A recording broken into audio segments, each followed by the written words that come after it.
हम पेपर 4 की answer writing discuss कर रहे थे। उसके अंदर लास्ट वीडियो के अंदर में हमने 2 दिन के आंसर राइटिंग देखी थी और उसके अंदर में एक पर्टिकुलर टॉपिक कोट बेस वाला टॉपिक देखा था जिसमें 2 क्वेश्चन डिस्कस किए थे और उसके साथ में मैंने आपको उसका लिंक प्रोवाइड करवाया था जिसके अंदर में धीरे धीरे अपडेशन होती जाएगी। लास्ट टाइम उसमें 18 थे, अभी उसके अंदर में 25 के करीब होंगे। तो धीरे धीरे करके जैसे जैसे मुझे मिल रहा है, बिकॉज मैं मल्टीपल सोर्सेज से निकाल के लेके आ रहा हूँ, तो उसके अंदर में धीरे धीरे करके मैं एडिशन कर रहा हूँ। तो सेम वे आज एक और टॉपिक देखेंगे और उसका भी आपको लिंक मिलेगा, वहाँ से भी आपको क्वेश्चन कवर करने हैं। तो हमारे आज के टॉपिक का नाम है डायमेंशंस ऑफ इथिक्स। इसको आप बोल सकते हो सबसे ज़्यादा डाइवर्सिफाइड टॉपिक है ये इथिक्स के अंदर में। और ये आपको मिलेगा कहाँ पे? कहीं भी किसी भी पर्टिकुलर नोट्स में मिल जाएगा। आप ऑनलाइन सर्च करोगे, हर जगह आपको इथिक्स के नोट आपको मिल जाते हैं कहीं पे भी। उसके साथ में जैसे विजन IAS के मिल जाएंगे, आपको फॉरेन IAS के मिल जाएंगे। उसके अलावा मैंने जो वीडियो बनाई हुई है जो यूट्यूब पे अवेलेबल हैं, उसके अंदर में भी ये टॉपिक कवर है। लास्ट वाली वीडियोज़ के अंदर में कवर होगा ये, ठीक है। तो उसके अंदर में भी ये कवर है। ये सिर्फ बेसिक है। इसके अंदर में एक पार्ट आता है, एक तो है थियोरेटिकल पार्ट जिसके अंदर में छोटी छोटी टर्म्स हैं, वो आपको समझनी है। मीन्स अगर आप इसको अच्छे से करोगे तो 30 मिनट के अंदर में टॉपिक कवर हो जाएगा। बट इसका मतलब ये नहीं कि आप क्वेश्चन सॉल्व कर पाओगे। ये सिर्फ मैं ये बोल रहा हूँ बेसिक कवर, और वो तो आपको करना ही पड़ेगा, चाहे आप कुछ भी करो, बेसिक तो आपको कवर करना ही पड़ेगा, वो आपकी फाउंडेशन होगी। लेकिन उसका मतलब ये नहीं कि आपका इथिक्स का क्वेश्चन उससे सॉल्व हो जाएगा। इथिक्स के क्वेश्चन के लिए जितने मैंने आपको क्वेश्चन दिए हैं उन सबको प्रैक्टिस करो, सोचो उनके ऊपर अच्छे से। काफ़ी सारे क्वेश्चन होंगे इसके अंदर में, इसी पर्टिकुलर टॉपिक पे आपको 30-40 क्वेश्चन मिल जाएंगे। उनके ऊपर सोचो, आराम से देखो कि क्वेश्चन किस तरीके से पूछे गए हैं, फिर आपको कंप्लीट तरीके से पता लग जाएगा। दूसरा इसका पोर्शन आता है अप्लाइड डायमेंशन। एक्चुअल में डायमेंशन ऑफ इथिक्स का क्या मतलब है? इसका मतलब है कि इथिक्स कौन कौन से एरियाज़ के अंदर में यूज़ की जाती है और किस किस तरीके से यूज़ की जाती है, क्या चीज़ इथिकल होगी। तो इसके अंदर में हमारे पास में वेरियस टेलियोलॉजिकल, डोंटोलॉजिकल, वेरियस काइंड की इथिक्स आएगी। 2-2 3-3 लाइनें पढ़नी है और एक एक एग्जाम्पल उनके बारे में। तो ज़्यादा वो टेंशन वाला काम नहीं है आपके लिए। बस इसमें काम ये है कि हमें सेकेंड वाला जो पार्ट है अप्लाइड पार्ट, वो आता है हमारा current affair orientation. Applied part में आ जाएगा जैसे आर्टिफिशियल इंटेलिजेंस, क्या ये इथिकल है या अनइथिकल है। फिर सरोगेसी बिल जैसे पास किया गया, तो सरोगेसी क्या इथिकल है या अनइथिकल है। ओके, ऐसे बोल दिया आपको फार्मर का प्रोटेस्ट चल रहा है रिसेंट के अंदर में, प्रोटेस्ट कैसे होना चाहिए, क्या वैल्यूज़ को उसको रखना चाहिए, क्या उनको वायलेंस करना चाहिए, नहीं करना चाहिए, उसमें क्या क्या चीज़ें होती हैं, वो आता है अप्लाइड पार्ट। इसी के साथ में कोई डेवलपमेंटल एक्टिविटी हो रही है, क्या वो अच्छे से हो रही है या उसके अंदर में एनवायरनमेंट को नुकसान पहुंचाया जा रहा है, वो भी आ जाएगा अप्लाइड एथिक्स का पार्ट। उसके साथ में मल्टीपल डायमेंशन में मीडिया के अंदर में TRP स्कैम चल रहा है, तो बोलेंगे मीडिया के बारे में बताओ, मीडिया में क्या इथिकल होता है वो पूछेंगे। इंटेलिजेंस एजेंसीज के लिए इथिकल क्या होता है वो पूछेंगे। बेसिकली काफ़ी सारे डायमेंशन के अंदर में अप्लाइड पोर्शन आ जाता है। डे टू डे लाइफ में कैसे यूज़ करते हैं उसके लिए भी मैंने आपको मल्टीपल क्वेश्चन दिए गए हैं, अलग अलग तरीके के आपको क्वेश्चन मिले हुए हैं। तो आपको प्रिपेयर करने के लिए कुछ नहीं करना है, आपको सिर्फ बेसिक प्रिपेयर करना है। 30 मिनट में प्रिपेयर हो जाएगा ये वाला पोर्शन। उसके बाद अप्लाइड के अंदर में मैंने सारे क्वेश्चन आपको दिए हुए हैं, किस किस टाइप के क्वेश्चन वहाँ पे बनेंगे, और भी उसमें एडिशन होगी। आप बस देखो उनको और समझने की कोशिश करो, और जो भी स्टडी किया जाए उसको रिलेट करने की कोशिश करो करंट अफेयर के साथ। उसमें एग्जाम्पल भी आपको मिलेंगे करंट अफेयर की। तो चलिए स्टार्ट करते हैं। Dimensions of ethics important topic है और इसके ऊपर क्वेश्चन आते हैं, हर साल देखने को मिलेंगे डायरेक्टली इनडायरेक्टली, और काफ़ी वास्ट टॉपिक है और इंटरेस्टिंग भी है और ईजी भी है। बस पता होना चाहिए कैसे कवर करते हैं। अगर पता ना हो तो आप फिर अच्छे से प्रिपेयर नहीं कर पाओगे। लेकिन आपको बस इसको प्रिपेयर करो जल्दी से, अभी के अभी प्रिपेयर कर लो, और उसके बाद अप्लाइड वाला पोर्शन देखो क्वेश्चन आंसर से। तो इसके अंदर में क्या क्या आएगा, जैसे इसके अंदर में अगर आप नोट्स निकालोगे तो उसके अंदर में आपको वेरियस ब्रांचेस आ जाएंगी। इनके अंदर में एक एक लाइन प्रिपेयर करनी है और एक एक एग्जांपल प्रिपेयर करना है, बस वो आपको मिल जाएगा किसी भी नोट्स के अंदर में। डिस्क्रिप्टिव, अप्लाइड क्या क्या होता है। और जैसे अप्लाइड है तो अप्लाइड के अंदर में फिर आपको एक क्वेश्चन वगैरह सॉल्व करने हैं।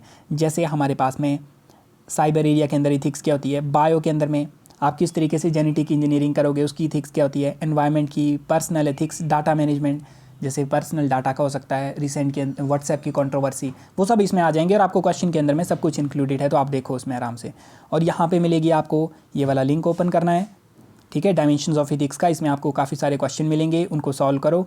और इसको मैंने पहले बताया था कि ये हमारे पास एक एप्लीकेशन होती है एवरनोट, उसको आप डाउनलोड कर सकते हो या नॉर्मल आप उसको गूगल कर सकते हो। एवरनोट की वेबसाइट के ऊपर जाके अपनी ईमेल आईडी, जीमेल आईडी आपको पुट करनी है, और आप इसको ओपन कर पाओगे और उसके बाद में फिर आप एक्सेस कर सकते हो ये वाले जो नोट्स हैं, और ये अपडेट होते रहेंगे धीरे धीरे।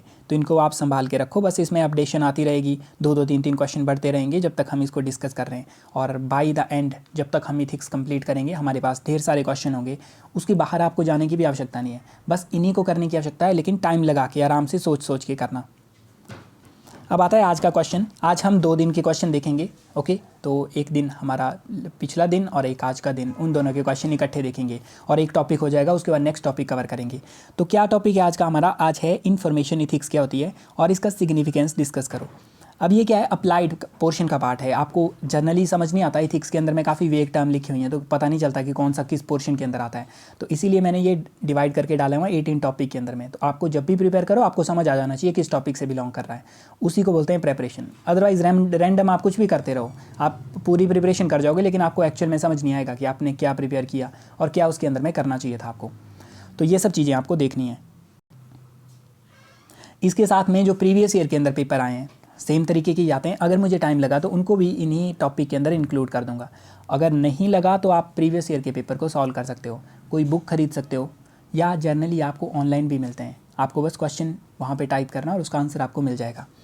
तो इन्फॉर्मेशन इथिक्स क्या होती है और इसका सिग्निफिकेंस हमें बताना है, तो उसके बारे में बताया जाए। अब इस कंटेक्स्ट क्या है, क्यों ऐसे क्वेश्चन पूछे गए या क्या रिसेंट में ऐसा चल रहा है। व्हाट्सएप की कंट्रोवर्सी थी, वो प्राइवेसी वाला इशू आ रहा था। व्हाट्सएप बोल रही थी कि हमें फेसबुक के साथ में डाटा शेयर करना है, तो बोले इन्फॉर्मेशन आपके पास दी गई, आपके कुछ इथिकल वैल्यूज़ भी तो बनती हैं, आपको क्या करना चाहिए, क्या मॉरल है क्या इमॉरल है, क्या डाटा किसी के साथ भी शेयर करना ये मॉरल है। एप्पल और फेसबुक की कंट्रोवर्सी चल रही है। एप्पल बोल रहा है कि हम अपने जो सब्सक्राइबर हैं उनकी प्राइवेसी को प्रोटेक्ट करना चाह रहे हैं और उसके लिए हम फेसबुक को ब्लॉक कर रहे हैं। ब्लॉक इन द सेंस कि उनको डाटा एक्सेस करने से ब्लॉक कर रहे हैं। फेसबुक एडवर्टाइजमेंट से पैसे कमाती है, जितने भी उन्होंने कमाने होते हैं, तो उनको एडवर्टाइजमेंट टारगेट करने के लिए ढेर सारा डाटा कलेक्ट करना पड़ता है हमारे फ़ोन से। लेकिन एप्पल वाले बोल रहे हैं हम अपने वाले फ़ोन से फेसबुक को ज़्यादा डाटा प्रोवाइड नहीं करवाएंगे, उससे हमारे जो यूज़र हैं उनकी प्राइवेसी का हनन हो रहा है। तो एप्पल वाले बोल रहे हैं हम रिस्पेक्ट करते हैं आपकी इन्फॉर्मेशन सिक्योरिटी को, लेकिन एक्चुअल के अंदर में इनके बिजनेस अपनी फाइट चल रही है पैसे कमाने के लिए, दोनों पैसों के पीछे भाग रहे हैं। इथिक्स वगैरह कुछ भी नहीं है, बट एक्चुअल में हमें एग्जाम्पल के लिए अंडरस्टैंड करना है कि एक्चुअल में एप्पल बोल रहा है हम प्राइवेसी प्रोटेक्ट करेंगे, फेसबुक बोल रही है हमें तो पूरा डाटा चाहिए, हम तो ये डाटा वो डाटा सारा ले लेंगे, व्हाट्सएप का डाटा भी चूज़ लेंगे। तो ये अपने अपने तरीके से अपना हित देख रहे हैं। तो क्या इनकी कोई जिम्मेदारी बनती है? India data protection law, India ने अभी तक डाटा प्रोटेक्शन लॉ नहीं बनाया। आपके आधार का डाटा लीक हो गया, आपके मेडिकल रिकॉर्ड का डाटा लीक हो गया, अभी वैक्सीनेशन के लिए हमारी कोविन ऐप के अंदर डाटा डाला जा रहा है, वो लीक हुआ, क्या करोगे? तो किसी भी सरकार की क्या रिस्पॉन्सिबिलिटी बनती है आपके डाटा को प्रोटेक्ट करने के लिए। फिर साइबर अटैक की बात करते हैं। India second most affected country है पूरे वर्ल्ड में साइबर अटैक से। तो हमारे डाटा को कौन प्रोटेक्ट करेगा, वो सब आएगा इन्फॉर्मेशन इथिक्स के अंदर में, और इसका सिग्निफिकेंस क्या है वो हमें देखना है। तो हमारे पास में इन्फॉर्मेशन एथिक्स अप्लाइड इथिक्स का पार्ट आता है, जिसमें बताया जाता है इन्फॉर्मेशन का यूज़ कैसे किया जाए, उसका अब्यूज़ किन कंडीशन में उसका अब्यूज़ माना जाएगा और क्यों उसको अब्यूज़ ना किया जाए। डेली लाइफ में सिटीज़न डाटा की नीड को, कितना ज़्यादा डाटा उनका लिया जाता है हमारी टेक्नोलॉजी फ़ोन से, उसको अंडर एस्टिमेट करते हैं और उसका यूज़ अलग अलग तरीके से किया जा सकता है। तो इन्फॉर्मेशन एथिक्स हमें बताती है वेरियस तरीके से कि किस तरीके से इथिकल, लीगल और सोसाइटल एस्पेक्ट से हमें डाटा की प्रोटेक्शन की आवश्यकता है।